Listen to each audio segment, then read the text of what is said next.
जरूरत है बस। चमन में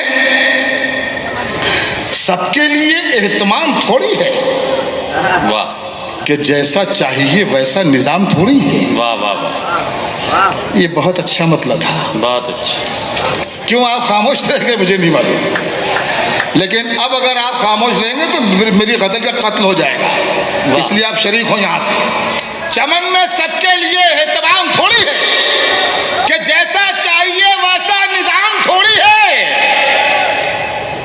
वो झूठ बोल रहा है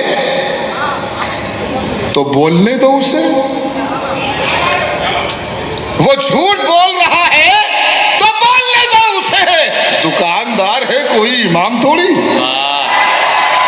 हाँ ऐसे सुनिए, ऐसे इस तरह बेदार होकर सुनिए।